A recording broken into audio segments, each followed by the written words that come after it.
Rice లేకుండా గోధుమ రవ్వతో లంచ్కి డిన్నర్కి పర్ఫెక్ట్గా ఉండే గోధుమ రవ్వ కిచిడీని తయారు చేసేద్దాం. 1 కప్పు పెసరపప్పు, 1 కప్పు గోధుమ రవ్వ తీసుకుంటున్నా.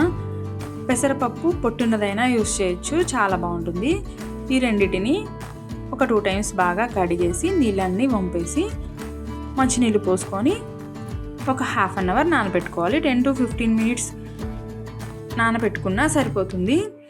నెక్స్ట్ ఇక్కడ ఇవి నానేలోపు మన దగ్గర ఏ కూరగాయలు ఉన్నా వాటిని కిచిడీలో వాడుకోవచ్చు. నా దగ్గర క్యారెట్, బీన్స్, ఆలు ఇవన్నీ ఉన్నాయి కాబట్టి యూజ్ చేస్తున్నా. వంకాయ, మునక్కాయ ఏ ఉన్నా సరే కిచిడీలోకి చాలా బాగుంటుంది. ఒక 2 టమాటోల్ని కట్ చేసి పక్కన పెట్టేసుకోవాలి. నెక్స్ట్ స్టవ్ ఆన్ చేసి కుక్కర్ పెట్టుకొని అందులో 3 టేబుల్ స్పూన్ల ఆయిల్, 1 టేబుల్ స్పూన్ ఘీ యాడ్ చేస్తున్నా.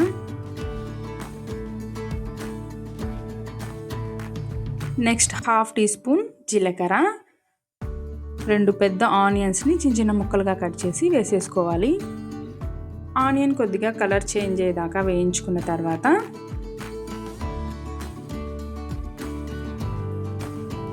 1 స్పూన్ అల్లం వెల్లుల్లి పేస్ట్ వేసుకోవాలి.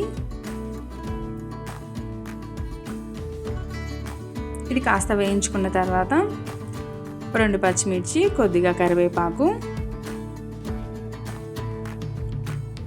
మనం ముందుగా కట్ చేసి పెట్టుకున్న బీన్స్, క్యారెట్, ఆలు ఇవన్నీ ఉన్నాయి కదా, కూరగాయల ముక్కలన్నీ వేసేసుకోవాలి.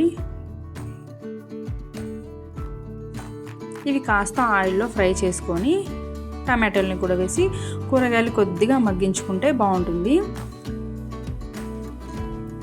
నెక్స్ట్ 1 స్పూన్ కారం, ఈ కారానికి తగ్గట్టు కొద్దిగా ఎక్కువ వేసుకున్నా బాగానే ఉంటుంది. హాఫ్ స్పూన్ పసుపు, 1 టేబుల్ స్పూన్ ధనియా పౌడర్, హాఫ్ టేబుల్ స్పూన్ జీలకర్ర పొడి వేసుకుంటున్నా. నెక్స్ట్ టేస్ట్కి తగ్గట్టు సాల్ట్ వేసుకోవాలి. ఇవన్నీ ఒకసారి బాగా మసాలాలన్నీ కలిపేటట్టు కూరగాయలకు మొత్తం పట్టించేటట్టు కలిపేసి మనం నానబెట్టుకున్న గోధుమ రవ్వ, పెసరపప్పు ఉంది కదా, ఆ రెండింటిని వేసేయాలి.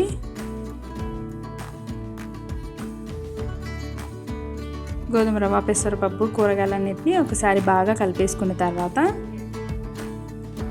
2 కప్పుల 1 కప్పు గోధుమ రవ్వ, 1 కప్పు పెసరపప్పు తీసుకుంటున్నా కాబట్టి ఇక్కడ ఒక 5 కప్స్ దాకా వాటర్ పోసుకుంటున్నా. కిచిడి కాబట్టి మనం చేసేది. ఇలా వాటర్ అంతా పోసేసుకొని ఒకసారి కలిపేసి సాల్ట్ చెక్ చేసుకోవాలి. సరిపోకపోతే కొద్దిగా యాడ్ చేసుకోవచ్చు ఇక్కడే. ఇలా ఒకసారి అంతా కలిపేసి మూత పెట్టి ఒక 2-3 విజిల్స్ తర్వాత మన గోధుమ రవ్వ పెసరపప్పు కిచిడి రెడీ అయిపోతుంది. దీంట్లో రైస్ యూజ్ చేయకుండా గోధుమ రవ్వ పెసరపప్పు వేస్తున్నాం కాబట్టి చాలా హెల్దీ ఉంటుంది, టేస్టీ కూడా. దీన్ని వేడివేడిగా అప్పడంతో కానీ మన దగ్గర మిక్చర్ ఉంటే దాంతో కానీ తింటే చాలా చాలా బాగుంటుంది. మీరు కూడా ఒకసారి ట్రై చేయండి. Thank you for watching. Please subscribe my channel, like చేయండి, షేర్ చేయండి. Thank you.